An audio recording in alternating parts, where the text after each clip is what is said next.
আমার শ্বশুর শাশুড়ির মতো বাবা মা প্রতিটা ঘরে ঘরে হোক, কিন্তু তাদের মতো শ্বশুর শাশুড়ি কোনো মেয়ের ভাগ্যে না জুটুক। কেন বললাম জানেন?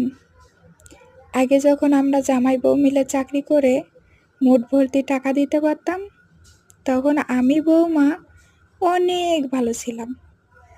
এখন আমার এই ছোট্ট সংসারে টানাটানির কারণে টাকা পয়সা একটু কম দিতে পারি, তাই আমি বউমা অনেক খারাপ।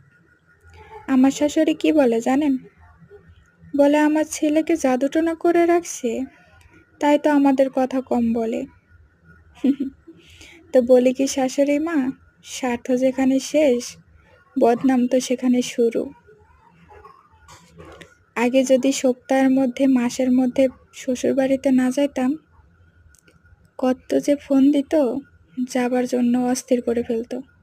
আর এখন সপ্তাহ মাস দুটোই চলে যায়, কেউ কখনো ফোন দিয়ে খোঁজও নেয় না।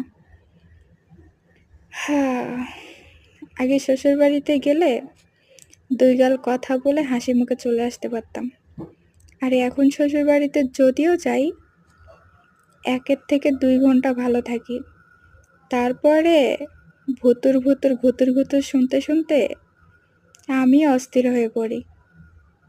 মানসিক শান্তিরও তো একটা প্রয়োজন, তাই আর যাই না যেখানে অশান্তির কারণ।